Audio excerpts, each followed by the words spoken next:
શાંતનુને કહે છે કે આ બાળકને જીવતો રાખવાની ઈચ્છા તો મારી છે, પણ મારી શરત મુજબ હું આ બાળકને જીવતો રાખીશ, પણ હું તમારાથી દૂર જતી રહીશ, તમને છોડીને જતી રહીશ. પણ એક વાત યાદ રાખજો, આ મારો દીકરો છે અને મોટું થતા આ મારો દીકરો મોટા નામથી ઓળખાશે અને મોટા નામમાં એનું નામ ગાંગેય હશે. ગંગાનો પુત્ર છે એટલે ગાંગેય પણ કહેવાશે. પણ અત્યારે હું મારા દીકરાને મારી સાથે લઈ જાઉં છું, જ્યારે યુવાન થશે ત્યારે ફરી પાછો હું તમને આપી દઈશ. આ પ્રમાણે કઈ બાળકને લઈ અને માં ગંગા ત્યાંથી અંતર ધ્યાન થયા છે. રાજા શાંતનુના પોતાના ભવનમાં ગયા અને દુઃખનો કોઈ પાર ન રહ્યો. કારણ 7 દીકરાઓ મૃત્યુ પામ્યા, સાથે 8મા દીકરાનો જન્મ થયો, જીવતો રહ્યો, પણ પત્ની છોડીને ચાલી ગઈ. પત્ની છોડીને ચાલી ગઈ. અતિ આમ કલ્પાંતમાં ડૂબી ગયા હોય, ન નિંદ્રા આવે, ન કોઈ પ્રકારનો ચૈન પડે, ન ભૂખ લાગે. શું થાય? રાજા શાંતનુ અતિશય દુઃખમાં ગરકાવ થયા છે. ઘણો સમય વ્યતીત થયો અને એ સમયે એકવાર રાજા શાંતનુ શિકાર કરવા માટે નીકળ્યા છે અને ગંગાના કિનારે જાય છે. તો ગંગાના કિનારે એક કુમાર એને જોવા મળ્યો છે, જે ગંગાના તટ પર રમી રહ્યો છે. બાળક મોટા ધનુષ્ય ઉપર બાણ ચડાવીને છોડતો જાય અને આ જ રમત હતી. ત્યાં ગંગાજીએ તે જ રૂપમાં પ્રગટ થયા. તે રૂપમાં તેઓ પહેલા હતા. ગંગાજી બોલ્યા છે કે હે રાજન, આ બીજું કોઈ નહીં, આ તમારો દીકરો ગાંગેય છે. 7 દીકરોને માર્યા પછી જે 8મું સંતાન તમે પ્રાર્થના કરી કાને જીવતો રહેવા દે, જે બાળકને જીવતો રહેવા દીધો ને એ બીજું કોઈ નહીં, આ તમારી સામે ઉભેલો આ બાળક એ તમારો દીકરો છે. અને એ પ્રમાણે મોટો થયેલા દીકરાને પછી માએ પોતાના બાપના હાથમાં સોંપ્યું. શાંતનુ રાજા દીકરાને લઈ અને ઘરે આવે છે. આનંદનો કોઈ પાર ન રહ્યો. અને જ્યારે ત્યાં માં ગંગા અંતર ધ્યાન થયા, શાંતનુ ફરી પાછા હસ્તિનાપુરમાં આવ્યા છે. મહારાજ શાંતનુએ દીકરો મળી ગયો ને એ ખુશીની અંદર બહુ મોટો એક સમયો રાખ્યો અને બહુ મોટો એક ઉત્સવ મનાવ્યો છે. મોટો ઉત્સવ મનાવ્યો અને ઉત્સવમાં સૌ લોકો આનંદ કરે છે. સુત મહાપુરાણી કહે છે કે હે મુનિઓ, ભીષ્મજીના જન્મ અંગે અને ગંગાજીના ઉત્પત્તિના કારણો મેં આપને કહી બતાવ્યા. ભગવાન બાદરાયણના મુખમાંથી મેં જે કાંઈ મહામાયાનું આ ચરિત્ર સાંભળ્યું હતું એ કથા મેં આપને કહી બતાવી. ત્યારબાદ તો શાંતનુ રાજા સાથે સત્યવ્રતીના લગ્ન પણ થાય છે. માતા વેદવ્યાસની માં, જે ભગવાન વેદવ્યાસના માતા સત્યવતી છે, એની સાથે રાજા શાંતનુના લગ્ન થાય છે. સત્યવતીનું નામ છે આમ તો મત્સ્યગંધા, પણ પરાશરના તપના પ્રકારે જેના શરીરમાંથી માછલીની સુગંધ આવતી હતી એના બદલે કસ્તુરની સુગંધ ફૂટી. કારણ એક તપોનિષ્ઠ એક બ્રાહ્મણ, એક મહાપુરુષ એની અંદર કામી બન્યા. કારણ આ દુનિયામાં સાહેબ મોટા મોટા ઋષિઓને પણ કામ ડગાવી દે છે. જ્યારે કામ મનમાં પ્રવેશે ત્યારે માણસ પોતાનું સર્વસ્વ ભૂલી જતો હોય છે. પારાશર નામના મહાજ્ઞાની માણસ, અને એ જ્યારે યમુનાના કિનારે સામે કિનારે જવા માટે આવે છે, માછીમારની દીકરી મત્સ્યગંધા એ જ્યારે એમને સામે કિનારે ઉતારવા માટે જાય છે ત્યારે એના રૂપની અંદર એ મોહી ગયા મત્સ્યગંધા કહે છે કે હું આપની ઈચ્છાને સંપન્ન કરું, પણ મને વરદાન આપો કે હું હંમેશના માટે કુંવારી રહું, મારું યૌવન તત્વ ભંગ ન થાય, આવું મને વચન આપો. અને આ વાતની ખબર દુનિયામાં કોઈને ન પડે, આ રાજ હંમેશના માટે છુપું રહે, આવું વચન મને આપો. પણ એ સમયે પોતાના મનની અંદર કામ પ્રવેશ કર્યો હતો, એટલે પોતાની પાસે ભેગું કરેલું જે તપ છે એ તપને એવા પ્રકારમાં લગાવ્યું કે મત્સ્યગંધા કહે છે કે અત્યારે આ સમય દિવસનો છે, અને દિવસના કાળમાં કામને ભોગવશો નહીં. ત્યારે એ તપોબળને લઈ અને આકાશમાં એટલા વાદળાઓ ઊભા કર્યા પારાશર ઋષિએ કે ધોળા દિવસે અંધારી રાત બનાવી. સાહેબ, આ કેટલા તપોનિષ્ઠ હતા સાહેબ, કે પોતે ધારે કરી શકે. તપની અંદર બહુ તાકાત છે, ઉપાસનાની અંદર બહુ તાકાત છે. તમે ઉપાસના કરો ને એટલે તમારું ઈચ્છિત સંપન્ન થાય, એમાં કોઈ પણ પ્રકારનો સંદેહ નથી.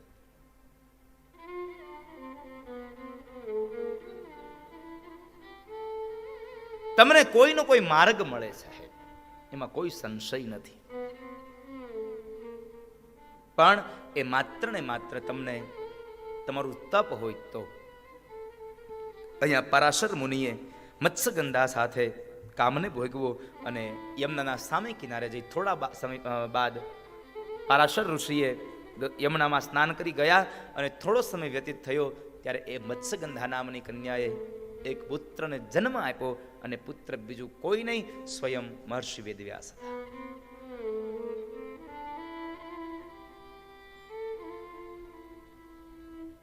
ત્યારબાદ એ સત્યવતીના લગ્ન રાજા શાંતનુ સાથે થાય છે. કારણ કે એક વખતના સમયે ભીષ્મ અને શાંતનુ બે જ્યારે નદી કિનારે આવે છે, આ કન્યાને જોઈ, નિષાદ કન્યાને જોઈ, ઉપરીચરની આ દીકરીને જોઈ અને શાંતનુ રાજા મોહમાં પડ્યા. એમણે એમની કન્યાની માગણી કરી, પણ એ સમયે કન્યાએ ના પાડી.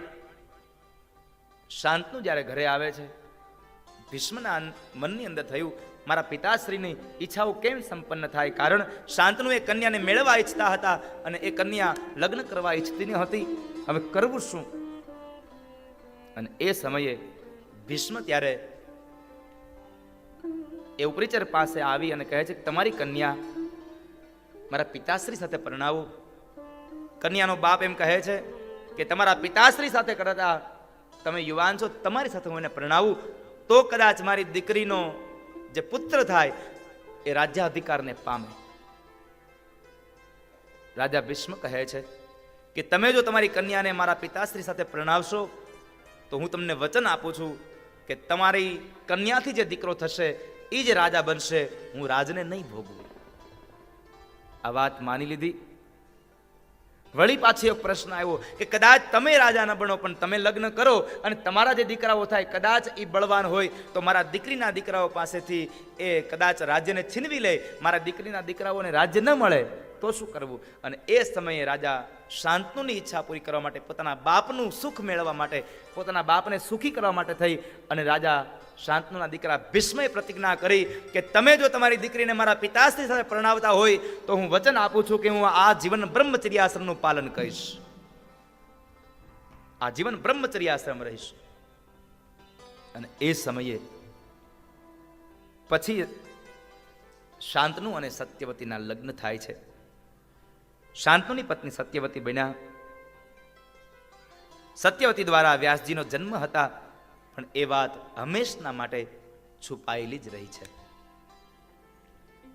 એ કથા બતાવી. ભીષ્મ તો બહુ મહાન પાત્ર છે બાપ. મહાભારતની જો કથા કરવા બેસીએ ને તો કદાચ દેવી ભાગવત એમનેમ અહીંયા ઊભું રહી જાય અને મહાભારતની કથામાં આપણા બાકીના દિવસો આમનમ પસાર થઈ જાય. આટલી મહાભારતની બહુ દિવ્ય ગાથા છે, બહુ દિવ્ય ગાથા છે. પણ ભીષ્મની એક કથા મને બહુ ગમે છે સાહેબ. ભગવાનના કેટલા અનન્ય ભક્ત હતા ભીષ્મ, કે ભગવાન પાસેથી એને વરદાન મળ્યું ઈચ્છા મરણનું, મૃત્યુને પોતાના કાળને પોતાના વશ કર્યું. પણ કાળને વશ કર્યું, એક વાત યાદ રાખજો, કાળને વશ કરનારો માણસ પણ મૃત્યુને પામે છે. કાળને બોલાવવું જ પડે છે, એમાં ચાલતું નથી. પણ તમારે એ મૃત્યુ આવતા સમયે ઈશ્વરનું યજન કરવું, ભગવાનની પ્રાર્થના કરવી. અંતિમ સમયે પણ ભગવાનની પ્રાર્થના દાદા ભીષ્મએ કરી છે. જ્યારે કુરુક્ષેત્રના મેદાનમાં બાણશૈયા લાગી છે, બાણશૈયા મળી છે, રૂવાડે રૂવાડે બાણ માર્યા છે અર્જુને. ઇન્દ્ર અને કુંતીએ જ્યારે ઇન્દ્રને બોલાવ્યા અને એ કુંતીએ ઇન્દ્રને બોલાવ્યા, ઇન્દ્ર દ્વારા આવેલો જે બાળક છે એ અર્જુન છે.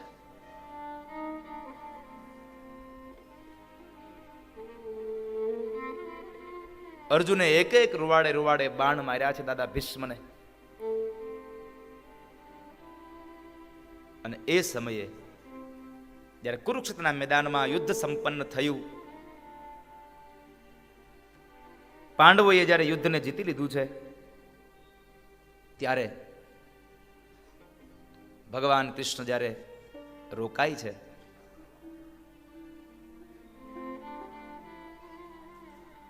અને દાદા ભીષ્મ પાસે જાય, દાદા ભીષ્મને કહે છે કે દાદા, ઉત્તરાયણનો પવિત્ર કાળ ચાલે છે, હવે તમે મૃત્યુને બોલાવો. અને ત્યારે વયોવૃદ્ધ એ દાદા ભીષ્મ કુરુક્ષેત્રના મેદાનમાં બાણશૈયા ઉપર પોઢેલો મહાભીષ્મ ભગવાન કૃષ્ણને પ્રાર્થના કરે છે, પ્રભુ હજી મારું મૃત્યુ કેમ આવે? કારણ હું એક કુંવારી કન્યાનો બાપ છું. હું કુંવારી કન્યાનો બાપ છું. આ શબ્દ સાંભળ્યા ને ત્યાં ઉભેલા 5 પાંડવો, દ્રૌપદી, આ તમામ લોકો આશ્ચર્યચકિત બની ગયા કે દાદાએ તો પોતાના પિતાજીના સુખ માટે આ જીવન બ્રહ્મચર્ય આશ્રમ પાળ્યું છે, અને તો હવે એની દીકરી કઈ? એને આ દીકરી કઈ? અને દીકરી છે તો એ ભાઈ પાછી આવડી મોટી યુવાન થઈ ગઈ, લગ્ન કરવા યોગ્ય થઈ ગઈ. આ કોણ દીકરી? પણ આધ્યાત્મિક અર્થમાં દાદા ભીષ્મ ભગવાન કૃષ્ણને પ્રાર્થના કરતા કહે છે. અને આ પ્રાર્થના આ દુનિયાનો તમામ જીવાત્મા ભગવાનને કરતો હોવો જોઈએ. એટલે ભગવાન કૃષ્ણની પ્રાર્થનામાં દાદા ભીષ્મ બોલ્યા છે,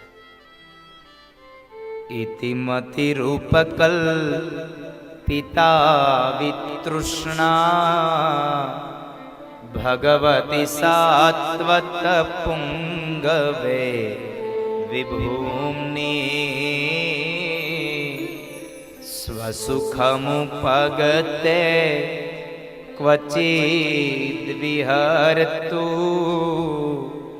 પ્રકૃતિમુપેયુષી યદ્ભવ પ્રવાહ. ઇતિમતિ રૂપ કલ્પિતા વિતૃષ્ણા ભગવતી સાત્વત પુંગવે વિભૂમ્ની પ્રકૃતિમપેયસી યદ ભવ પ્રવાહ. દાદા ભીષ્મ કહે છે, પ્રભુ હજી મારે કુંવારી કન્યા છે. અને આ કુંવારી કન્યા કોણ? તો કહે છે મારી મતિરૂપી કન્યા. ઇતિમતિ રૂપ, ઇતિમતિ રૂપ, મારી મતિરૂપી કન્યા હજી કુંવારી છે, અને એના માટે મારે વરાજો ગોતવાનો છે. અને એના માટે જ્યાં સુધી મારી દીકરીને પરણાવી ન દઉં ત્યાં સુધી મને મૃત્યુ ન આવે.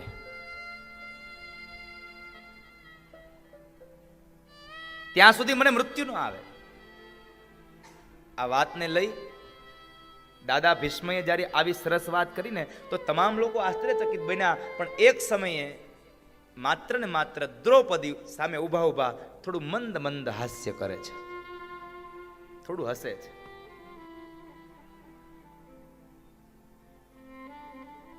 આને લઈ અને ધર્મરાજ યુધિષ્ઠિર બોલ્યા છે,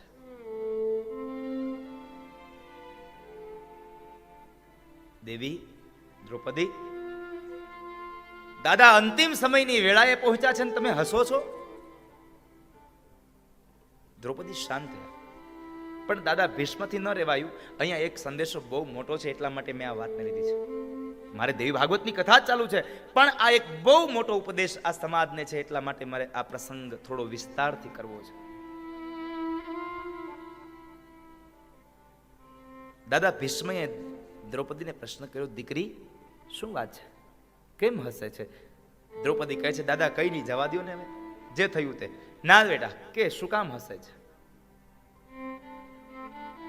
અને ત્યારે દ્રૌપદી બોલ્યા છે, દાદા આજ આટલું બધું જ્ઞાન આવ્યું તો તે દી આ જ્ઞાન ક્યાં ગયું હતું? કે દિવસે કે જ્યારે દુષ્ટ દુશાસન ભરી સભામાં મારા વાળ પકડી ખેંચી લાવ્યો અને મારા અંગ ઉપરના વસ્ત્રો જ્યારે ઉતારતો હતો, મને નિર્વસ્ત્ર કરતો હતો, જ્યારે તમારા કુળની લાજ લૂંટાતી હતી, ત્યારે મેં તમારી પાસે આવીને છેડો પાથરીને પગે લાગીને ભીખ માગી હતી, દાદા મને બચાવી લ્યો, એક સ્ત્રીની લાજ લૂંટાય છે. ત્યારે તમે નીચું જોઈ ગયા હતા, ત્યારે આ બુદ્ધિ ક્યાં ગઈ હતી? નીચું જોઈ ગયા હતા, ત્યારે આ બુદ્ધિ ક્યાં ગઈ હતી? ત્યારે દાદા ભીષ્મ બોલ્યા છે કે દીકરી, ત્યારે પણ આ બુદ્ધિ મારામાં હતી, પણ બોલી નહોતી શક્યો ને. એનું એકમાત્ર કારણ એ હતું કે ત્યારે હું દુર્યોધનના રાજ્યમાં હતો અને દુર્યોધનનું અનાજ મારા પેટમાં પડ્યું હતું, અને એ પેટમાં પડેલું અનાજ મારી આખા શરીરની નસોમાં લોહી બનીને ફરતું હતું ને, એટલે મારાથી દુર્યોધનનું અનાજ ખવાનું ને, એટલે મારી બુદ્ધિ ભ્રષ્ટ થઈ ગઈ હતી. કારણ દુર્યોધનના રાજ્યમાં જેટલું અનાજ હતું ને બધું અનિતિનું હતું, અને અનિતિના રાજ્યનું તમે ધન ખાવ, અનાજ ખાવ ને, એટલે તમારી બુદ્ધિ ભ્રષ્ટ થઈ જાય, એમાં કોઈ પણ સંશય નથી માણસને. માટે અનિતિનું અનાજ ન ખાવું, અનિતિનું ધન ઘરમાં ન લાવશો. આપણી કહેવત છે કે અનિતિનું ઘરમાં આવશે ને એટલે એ જ્યારે જાશે ને ત્યારે નીતિનું આરે લઈને જશે. છાણ ઉપાડો ને એટલે ચપટી તો ચપટી, ધૂળ આવે આવે ને આવે જ. એમ અનિતિનું ઘરમાં આવશે ત્યારે બહુ સારું લાગશે, પણ જ્યારે ઘરમાંથી જશે ને ત્યારે તમારું નીતિનું સાથે લઈને જશે. એટલે બેટા, એ દિવસે દુર્યોધનના રાજ્યનું અનાજ મારા પેટમાં હતું, લોહી મારી નસોમાં દોડતું હતું ને, એટલે હું કોઈ બોલી નહોતો શક્યો. તો દાદા આજ ઈ લોહી ક્યાં ગયું? તો કહે છે કે દીકરી, આ તારા ઘરવાળાએ મને રૂવાડે રૂવાડે બાણ માર્યા ને, એમાં બધું લોહી નીતરી ગયું ને, એટલે આજ અંત સમયે બુદ્ધિ સૂજી અને મેં ભગવાન કૃષ્ણને પ્રાર્થના કરી.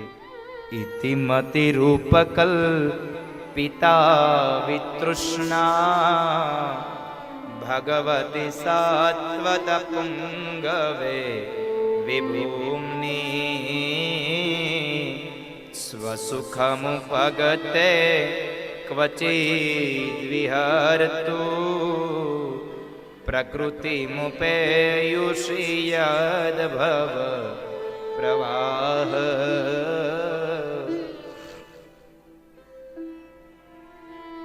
દાદા ભીષ્મએ પ્રાર્થના કરી, પ્રભુ મારી મતિરૂપી કન્યા કુંવારી છે, એને મારે પરણાવવી છે, અને મારી મતિરૂપી કન્યા તમારામાં લાગે છે. શું કામ તમારામાં લાગે છે? તમારા જેવો વરાજો પસંદ કરે છે. શું કામે? તો એના માટે દાદા ભીષ્મ ભગવાનને કહે છે, ત્રિભુવન કમનમ તમાલ વર્ણમ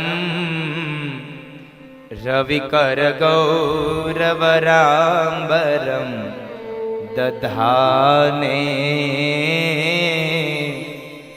વપુરલ કકુલા વૃતાનનાબ્જમ વિજય સખેરતિરસ્તુ મે નવદ્યા. ત્રિભુવન કમનમ કી રહ્યા છે, એટલા માટે મારું મન, મારી બુદ્ધિ તમને વરે છે. ત્રણ ભુવનમાં સુંદર ભગવાન કૃષ્ણ એટલે કહ્યું, ત્રિભુવન કમનમ તમાલ વર્ણમ રવિકર ગૌરવરાંબરમ દધા. ત્રિભુવન કમનમ, ત્રણેય ભુવનમાં સુંદર. બે વ્યક્તિએ ભગવાનને સંબોધન કર્યું છે, એક મહાભારતમાં દાદા ભીષ્મએ અને એક શ્રીમદ ભાગવતમાં દેવી રૂકમણીએ, માં રૂકમણીએ.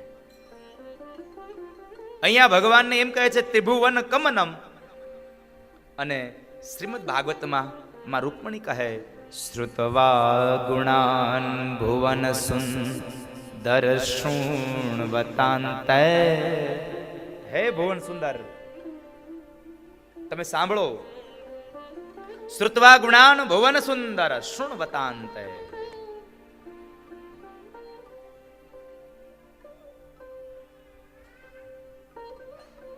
શ્રુત્વા ગુણાન ભુવન સુંદર. એ દાદા ભીષ્મની આ કથા પોતાના પિતાજીના સુખ માટે આ જીવન બ્રહ્મચર્યાશ્રમનું પાલન કર્યું. પાંડવો આગળના સમયમાં ધીમે ધીમે સમય વ્યતીત થયો. ભગવાન કૃષ્ણ દાદા ભીષ્મને મુક્તિ આપી અને જ્યારે દ્વારકા નગરી પહોંચ્યા, કારણ કે આ મૂળ કથા મહાભારતની એટલા માટે આવી છે કે આ કથા પરીક્ષિતના મોક્ષ માટે બેસાડવામાં આવી છે. અને પરીક્ષિતના મોક્ષ માટે આ કથા કોણે કરી? પરીક્ષિતના દીકરા જન્મેન્જય. જન્મેન્જય રાજાએ આ ભગવાન માં દેવી ભાગવતનું વાંચન કરાયું, નહવાન યજ્ઞ કર્યો છે.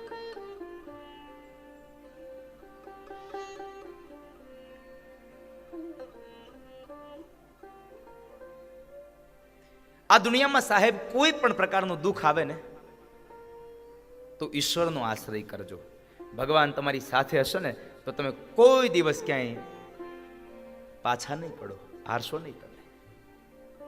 તમને ભગવાનમાં ભરોસો હોય, ઈશ્વરના નામનો મહિમા ગાઓ. ઈશ્વરના નામના મહિમાથી તમારું સર્વત્ર કલ્યાણ થાય છે.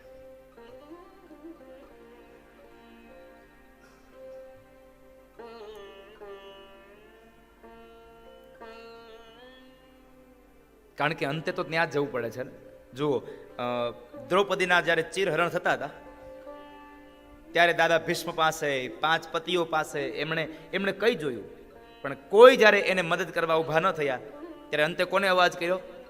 હે કેશવ, હે નારાયણ, હે કૃષ્ણ, તમે સાંભળો. ત્યારબાદ પાંડવોના દીકરા અભિમન્યુ અને અભિમન્યુની વિધવા પત્ની ઉત્તરાના ઉદરની અંદર જ્યારે પરીક્ષિત મહારાજ હતા અને એ સમયે ગુરુપુત્ર અશ્વત્થામાએ જ્યારે બ્રહ્માસ્ત્ર ચડાયું ગર્ભની અંદર રહેલા બાળકને મારવા માટે, ત્યારે ઉત્તરાએ કોની સ્તુતિ કરી? ભગવાન કૃષ્ણની. અને ઉત્તરા બોલ્યા છે, પાહી પાહી મહાયોગીન દેવ દેવ જગતપતે નાન્યમ ત્વદભયમ પશ્યે યત્ર મૃત્યુ પરસ્પરમ. નાન્યમ ત્વદભયમ પશ્યે. હે નાથ, મારું મૃત્યુ થાય તો ભલે થાય. આ દુનિયામાં જન્મ એનો મરણ, મરણ એનો જન્મ, આ નિશ્ચિત છે. પણ હે નાથ, હું આપને પ્રાર્થના કરું છું કે મારા ઉદરમાં રહેલા બાળકને તમે બચાવી લ્યો, અશ્વત્થામાં મારી નાખશે. અને ત્યારે ભગવાન સુદર્શન ચક્ર રૂપે એ ઉત્તરાના ઉદરની અંદર પ્રવેશ કર્યો અને ભગવાને અશ્વત્થામાના એ બ્રહ્માસ્ત્રથી એને બચાવ્યો છે. એને બચાવી લીધો. એ પાંડવોના વંશજના એ કથાની વાત. જ્યારે ભગવાન પાંડવોને વિજય મળી ગયો એટલે ભગવાન દ્વારિકા જાય છે, ત્યારે રોજના માટે કુરુક્ષેત્રના મેદાનની અંદર અર્જુનના રથના સારથી ભગવાન કૃષ્ણ હતા અને આજે કૃષ્ણના રથનો સારથી અર્જુન બન્યો છે. અહીંયા એક વાત બહુ નિશ્ચિત છે કે તમારા રથનો સારથી સારો હોય ને તો રથ સારી જગ્યાએ જાય સાહેબ. એટલે ભીમપલા એટલે કહે છે, એટલા માટે તમારા રથનો સારથી સારો હોવો જોઈએ. પછી કદાચ 4 પૈડાનો રથ હોય તોય ભલે, અને કદાચ આ જીવનનો રથ હોય તોય ભલે, એનો સારથી હંમેશા બાપ સારો હોવો જોઈએ. એનો સારથી સારો હોવો જોઈએ. એટલે કહેવું ગમે મને, જીવન રથના સારથી બનશે. જ્ઞાન ગીતા ઉપદેશી મુજને બનાવજો પરમાર્થી. મને પરમાર્થી બનાવજો હે નાથ. એ કૃષ્ણને મૂકવા માટે અર્જુન જાય છે. મોટા ભાઈ ધર્મરાજ યુધિષ્ઠિરને વચન આપ્યું હતું કે ભાઈ હું 6 મહિનાના સમયગાળામાં પાછો આવી જઈશ. ભલે અર્જુન જાઓ. ભગવાન કૃષ્ણ દ્વારિકા પહોંચ્યા છે. પંચજન્ય શંખ વાગ્યો અને એ સમયે અષ્ટપટરાણીઓ 16 શણગાર સજી આરતીની થાળીઓ પ્રગટાવી, દીવડાઓ પ્રગટાવી, રંગોળીઓ પુરાવી ભગવાન કૃષ્ણનું સ્વાગત કરે. ભગવાન કૃષ્ણ સામયાથી આ સ્વાગત થયું. 6 મહિના કરતા વધારે સમય વ્યતીત થયો અને આ બાજુ અર્જુન હજી આવ્યા નહીં. એટલે એ સમયે ધર્મરાજ યુધિષ્ઠિર ચિંતા કરે છે. ભીમસેન કહે છે, મોટા ભાઈ આજ કેમ ચિંતા કરો છો? શા માટે ચિંતા કરો છો? અને એ સમયે ધર્મરાજ કહે છે, ભીમ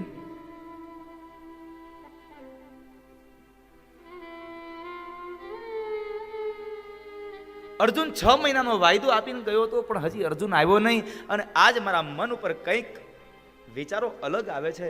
શું થયું હશે અર્જુનનું? કેમ નહીં આવ્યો હોય? મને અર્જુનની ચિંતા થાય છે.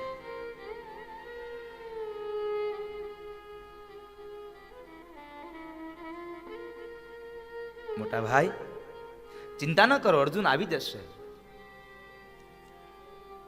અને એ સમયે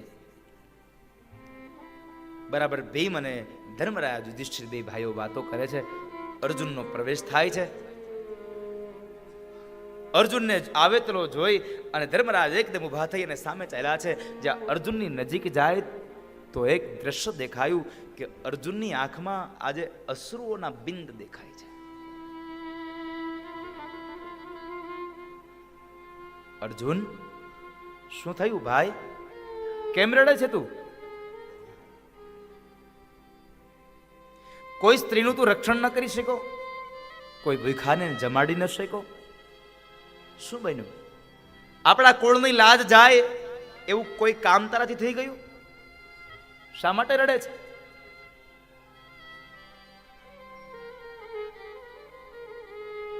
એક પણ વાતનો જવાબ અર્જુન નથી આપતા. પણ અંતે છેલ્લો પ્રશ્ન ધર્મરાજ યુધિષ્ઠિર કહે છે કે જેના વગર તારું જીવન નકામું છે એ કૃષ્ણ વિહોણો બનીને અહીંયા આવ્યો એટલે કદાચ તું દુખી થયો.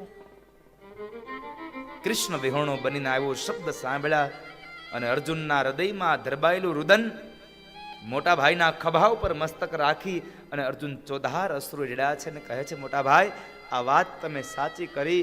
હું કૃષ્ણ વિહોણો બની ગયો અને હું એક નહીં આખી દુનિયા આજ કૃષ્ણ વિહોણી બની. કારણ ભગવાન આ ધરતીમાં નથી રહ્યા. હવે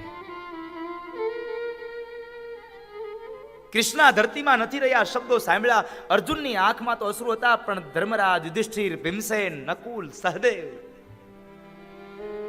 આ તમામની આંખના ખૂણાઓ ભીના થયા છે. ખૂણાઓ પલ્લી ગયા છે. હા મોટા ભાઈ, આજ કૃષ્ણ વગરનો હું કૃષ્ણ વિહોણો બનીને આવ્યો. આજ મારો સમય બદલાઈ ગયો. કારણ મોટા ભાઈ હું એનો એ જ અર્જુન, મારા હાથમાં એનું એ જ ગાંડીવ. કુરુક્ષેત્રના મેદાનમાં મહારથીઓને મેં હણી નાખ્યા, પણ આજ એના એ જ ગાંડીવ અને એનો એ જ અર્જુન જંગલના સામાન્ય કાબાઓના હાથમાં લૂંટાઈ ગયો. કારણ આજ મારો સમય બદલાઈ ગયો. અને આ દુનિયામાં મારી એક વાત યાદ રાખજો માતાઓ, વડીલો, આ દુનિયામાં કોઈ દિવસ કોઈ માણસ મહાન નથી થયો. માણસનો સમય મહાન હોય છે, બાકી માણસ તો એનો એ જ હોય છે. માણસનો સમય મહાન થાય છે. અને આપણે એટલા માટે તો કહેવું પડે છે કે ભાઈ એનો સમય છે. આજે માણસને પોતાનો સમય મહાન બનાવે છે. માણસ તો એનો ઈ જ હોય છે. એટલે કહેવાયું કે સમય સમય બલવાન હે નહીં પુરુષ બલવાન. કાબે અર્જુન લૂંટ્યો વહી ધનુષ વહી બાણ. એના એ જ ધનુષ, એનું એ જ બાણ અને એનો એ જ અર્જુન હતો. મહારથીઓને હણી નાખ્યા, પણ આજ સામાન્ય કાબાઓને ન હણી શક્યો. કારણ એનો સમય બદલાઈ ગયો છે. સમય બદલાય છે. એટલે મારે આપ સૌને એક પ્રાર્થના કરવી છે કે જ્યારે ભગવાન તમને સમય આપે ને ત્યારે તમે સૌ કોઈનું ધ્યાન રાખજો. તમારો સમય આવે ને ત્યારે કોઈ દી કોઈને ધ્યાનમાં ન રાખતા. મારી વાતને ખૂબ ઊંડાઈથી વિચારજો. સમય આવે ત્યારે સૌનું ધ્યાન રાખજો, પણ સમય આવે ત્યારે કોઈને ધ્યાનમાં ન રાખતા. કે આપણે એ જ રાહ જોઈને બેઠા હોય, અમારો વારો આવવા દો, અમારો વારો આવશે. સમય છે સાહેબ, આજ રંક તો કાલ રાજા, આજ રાજા તો કાલે રંક. સમય ક્યારે તમને પછાડી દેશે ને એની કોઈ ખબર નહીં રહે સાહેબ. એટલે મનુષ્ય અવતાર મેળવો છે તો કોઈક ના કોઈકને ઉપયોગી થઈને જાજો, બાકી તો આવ્યા અને ગયા, આવ્યા અને ગયા, આવું થશે અહીંયા.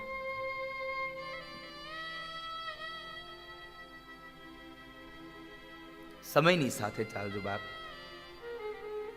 ભગવાન કૃષ્ણ સ્વધામ